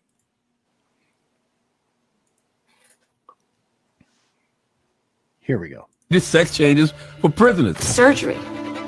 For prisoners. For prisoners, every transgender inmate in the prison system would have access. Hell no, I don't want my taxpayer dollars going to that. Kamala supports transgender sex changes in jail with our money. Kamala even supports letting biological men compete against our girls in their sports. Kamala is for they, them. President Trump is for you. I'm Donald J. Trump, and I approve this message. Kamala support. True. A great ad that leftists will attempt to dispute, but essentially it is indisputable. Here's another truth bomb. I'm sorry, do you have a comment, Ralph? No, I was going to say it's all true. Everything in that ad was true. Kamala is pandering to the transsexuals because she needs their votes. Kamala is pandering to the Islamic jihadists because she needs their vote. Let's listen to this. Let me see if I can put this up on the stage and go. I know that I have been laying low politically because, again, I've been indicted. Understand something. I've been indicted by the Biden administration as a Black woman for standing against the murder of innocent children, including and especially because they take up the biggest margin, Black babies, okay? So now Biden has stepped down, right? And I have been laying low. I've been like, listen, I'm not saying nothing. I'm going to just live my life. I'm in Vegas. I'm about to go to the buffet. I'm just trying to eat.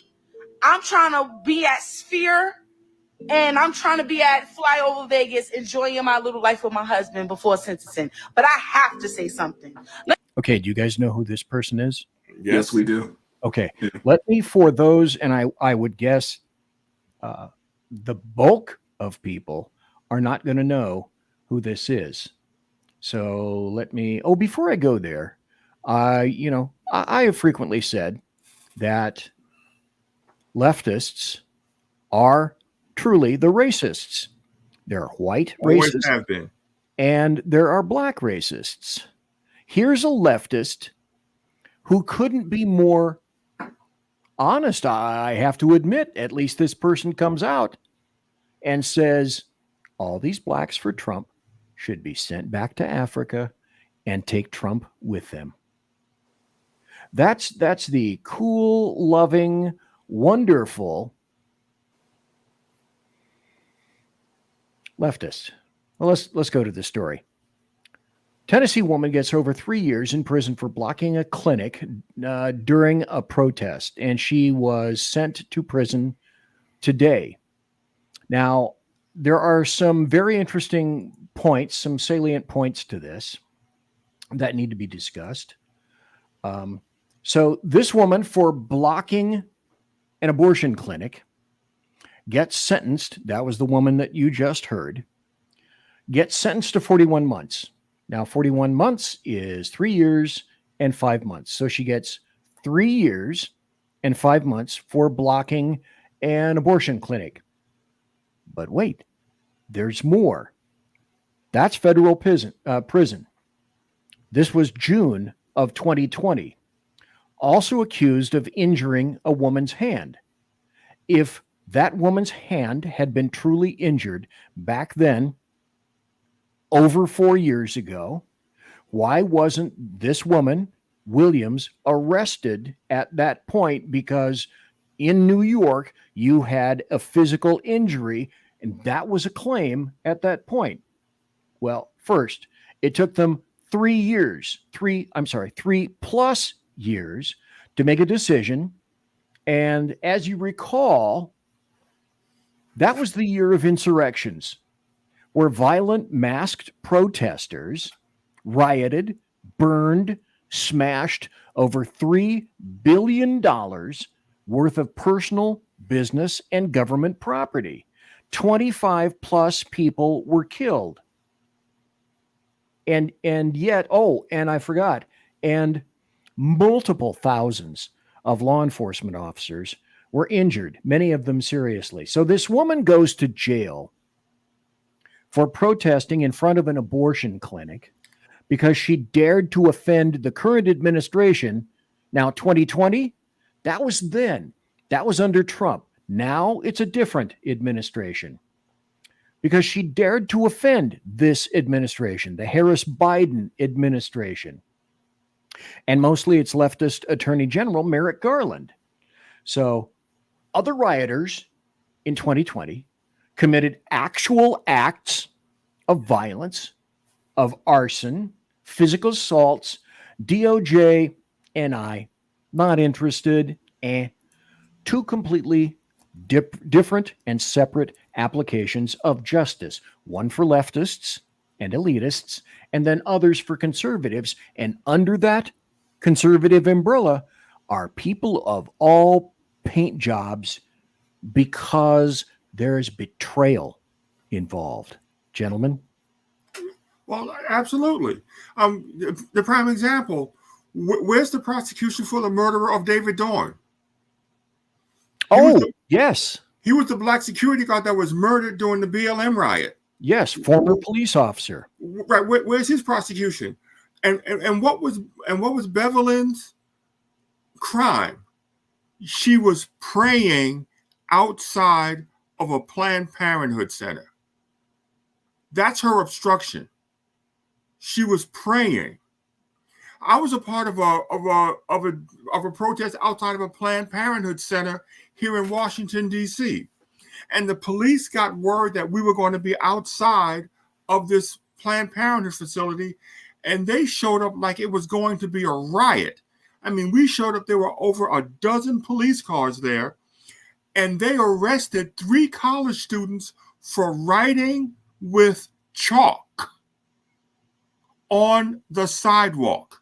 Writing with chalk, not paint like the mayor did downtown, a block from the White House, where she used paint to paint a BLM sign in the middle of the entire street. These kids wrote pro-life messages in chalk that would be washed away by the next rain, and they were arrested. Assault chalk with priors. Here's another woman. And I love to let these people speak for themselves. These people have things to say, and I'm going to let them talk tonight.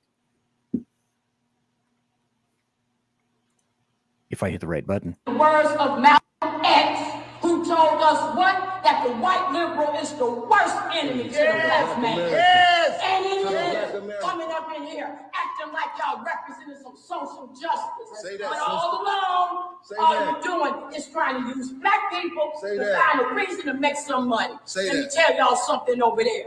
With dumb, the Democratic Party is dumb. Abuse the black American. Gonna come in here and gonna clean it up. Do just like R.A. Jr., just do like that Tulsa lady. You better get up out the Democratic Party. Save yourself. Because if y'all don't, we coming for your seats. We ain't taking no disrespect from a bunch of people who have broke into the country and now have completely broke the city, have completely disgraced the United States of America. America is a disgrace. The number. She's pissed because what she's discovering is, my 3-hour show last night was about this premise. The Harris-Biden administration despises actual Americans. And she's upset, and rightfully so, because she just now discovered I'm not a priority. I'm an American, but I'm not a priority. And all these other people have a priority over me. And the answer to that is, why? Why did that happen? This is what the Harris Waltz message is to black men. So bump that plan she just released yesterday, because last time I checked, she ain't been checking for y'all since she got in office. And by the way, Obama, there's white, Hispanic, Asian, Indian, all kinds of people not voting for Kamala Harris. So how dare you single out black men and act like it's their fault?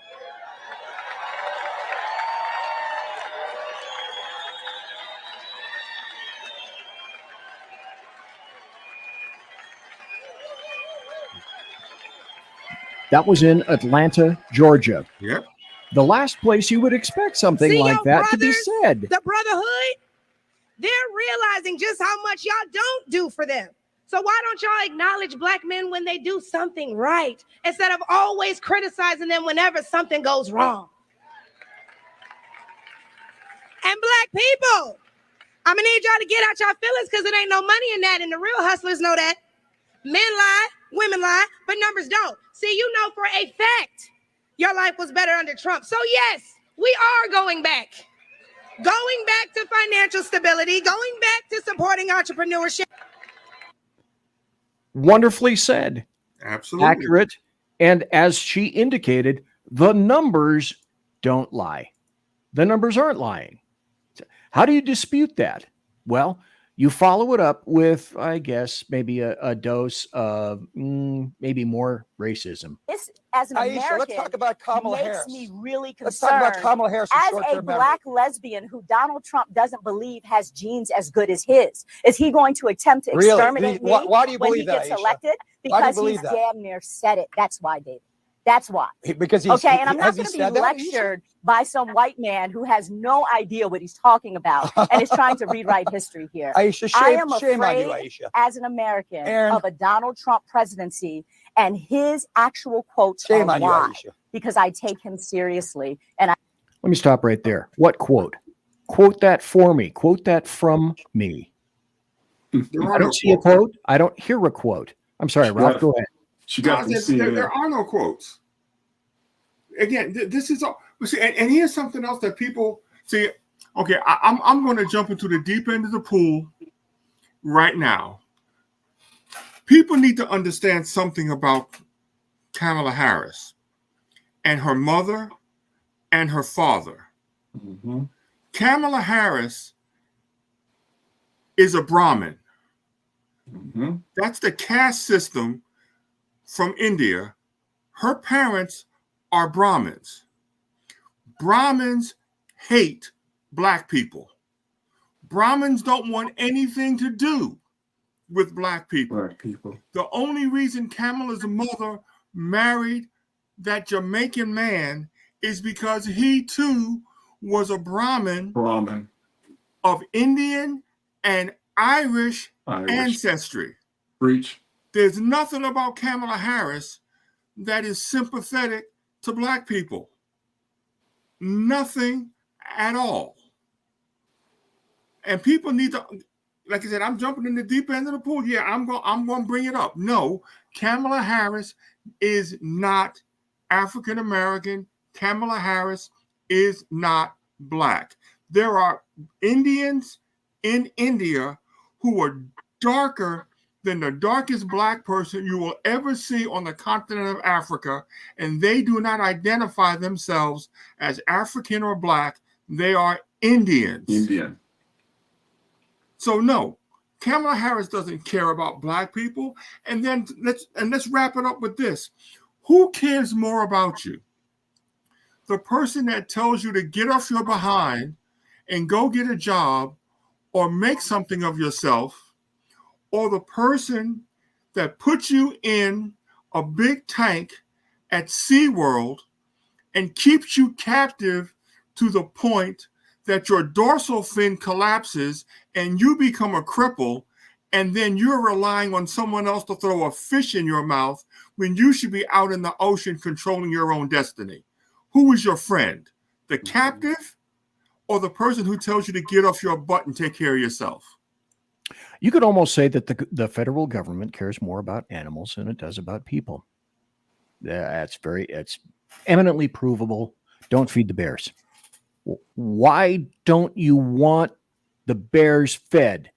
Because it makes bears dependent on the handout and keeps the bears from learning how to deal with life by themselves. Yeah. Okay, maybe that's a crappy reference, but it happens to be true. It's very true. What do we got? We got about 8 more minutes on the show. I want to spend the last 8 minutes with Ralph and Lonnie specifically because I want to play this. I think I played this for Ralph earlier. I'm sorry the video was not bigger, but you'll be able to hear the audio of this. This is Pastor John Amanchukwa calls out weak men who permit the sexualization of kids in schools. And this goes to the point of where are the pastors? What's going on with them? We need them now more than ever. This guy does not mind speaking truth publicly.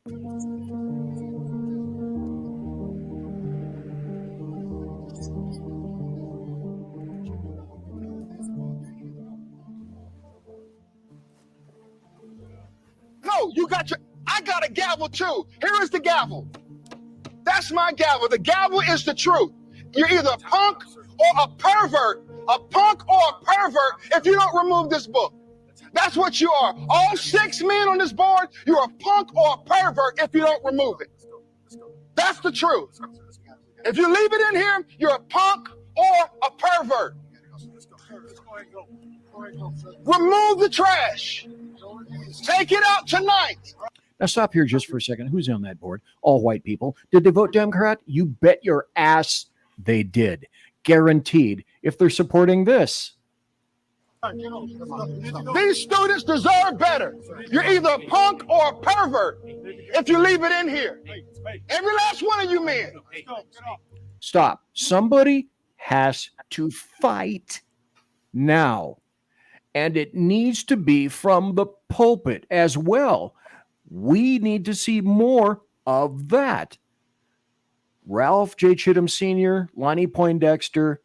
Why? They're not interested in speaking up for themselves.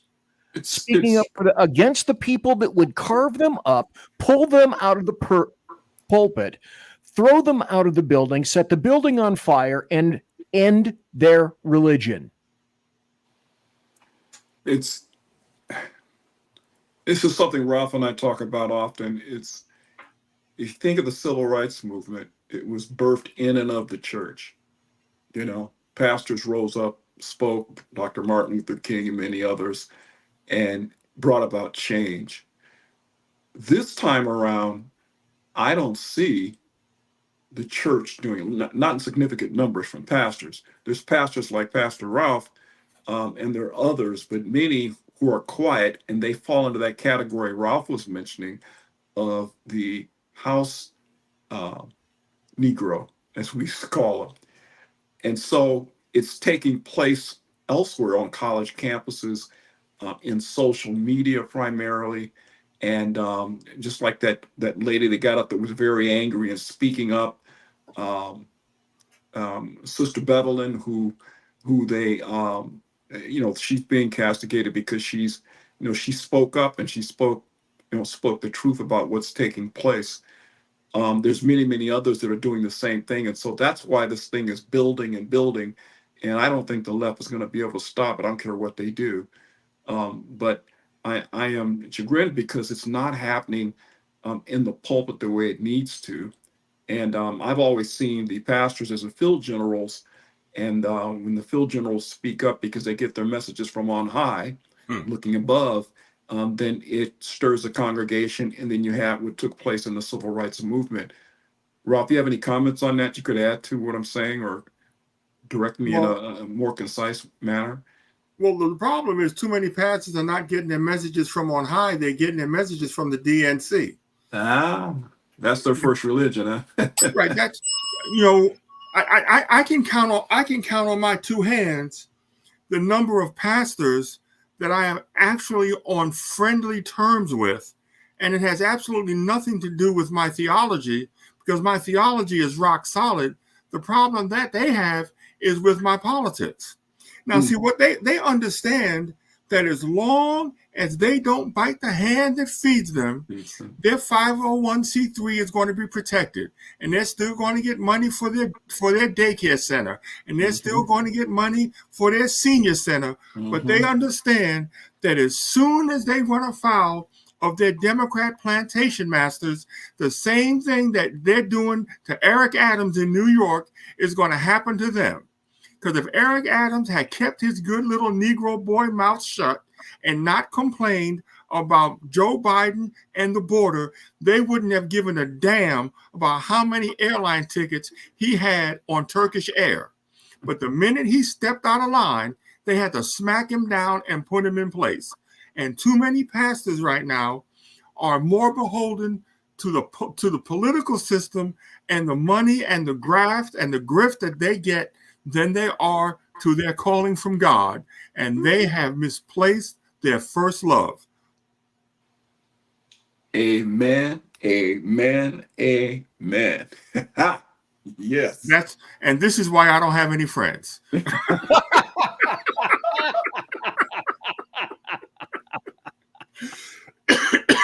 Gentlemen, I got to say this. Thank you for being here tonight. I greatly appreciate it. In closing, would both of you like to say something with regard to either organizations that you're affiliated with, social media you may have, churches you may know and or attend, or any kind of things that you'd like people to know about in terms of you, where they can find you or reach you, or know a little bit about your background? Ralph? Well, I'm going to keep my church's name out of social media, okay, because I don't want anyone showing up and giving my members a hard time for anything political that I say.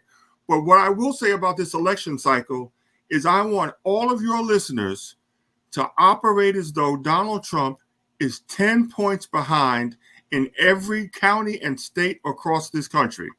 Don't act like he's in the lead. Act like he's 10 points behind, and do everything that you can to drive everyone that you know to the polls, because they're already trying to start to cheat. And we need to make sure that we build up such an insurmountable lead that they can't cheat Kamala Harris into the White House. Final question for you, Ralph Chittam's. Do you suspect, this is just a question, no real prognostication, is it possible for Donald Trump to win? I expect him to win, yes. Okay. All righty. Lonnie Poindexter, any other social media organizations, et cetera, or any conclusions that you'd like to draw from tonight, sir? I would just say that I agree with Ralph. I expect him to win, but we have to be vigilant and conscious of the fact that they will do everything they can to cheat, because that's what they do. They don't play fair at all. And so we have to be vigilant in that regard. I'll just mention that, as I've said on prior broadcasts for you, brother, that I'm working with everyblm.com. That's everybblacklifematters.com. And we are the antithesis of BLM. And we're launched just to directly attack BLM on matters that are important, like the life issue, what's truly happening within the Black community, just speaking truth to that organization and those who mistakenly followed it, like many members of the church did. And so we're trying to educate the church that they need to separate themselves from that. It's not a legitimate organization. It was just a flim-flam. So that's then BLM, like Black Lives Matters, everyblm.com, and you'll find information on the work that we're doing. Kevin just finished a book that's talking about the thing we talked about earlier, and that is talking about the field Negro versus the house Negro. So the timing was great to discuss that today.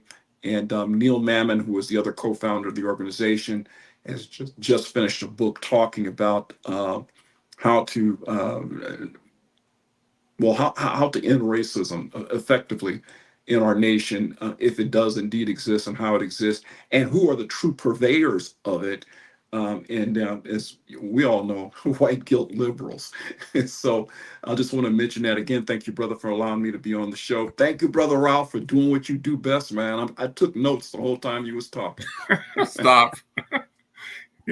Well, gentlemen, and also Lonnie, when his book comes out and I read it, I'd like to have him for a guest. I think that'd be a wonderful thing to do. And RALPH J CHITTAMS Sr., would you be interested in coming back to the Saloon sometime in the not too terribly distant future, sir?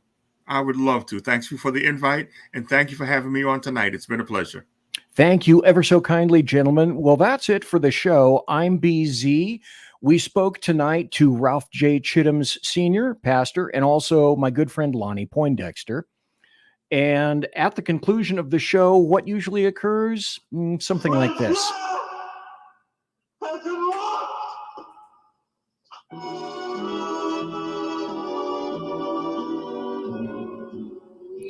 So, ladies and gentlemen, boys and girls, children of all ages, thanks for listening to the Bloviating Zeppelin's Berserk Bobcat Saloon radio show. Live and direct right here on Rumble, on the SHR Media Group, and numerous places that fabuloso podcasts can be found. Promotional consideration as per normal, because I was lucky to get them, is also by the Skunk Works, Lockheed Martin Skunk Works, by Shure and Electro Voice microphones, by Arrakis boards, I use one, and also by Pratt & Whitney engines, dependable thrust you can trust. Also, thanks to my personal KC-135 Kettle One refueling team, with whom I will be consorting in about 10 minutes or so, 50 feet from where I am, this very place right here, that way, right out that door. Thanks again to my guests, RALPH J CHITTAMS Sr. and Lonnie Poindexter. Thanks to everybody who was in chat tonight. I had a whole bunch of people. I'm sorry I didn't mention you by name. I'm not that facile with technology.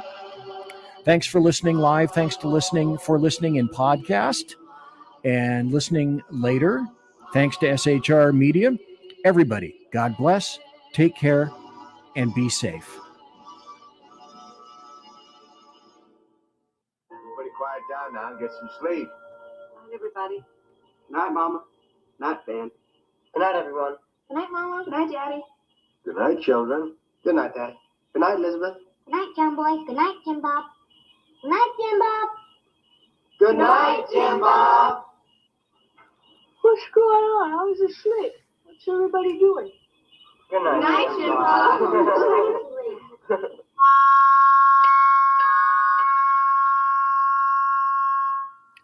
Good night, and good luck.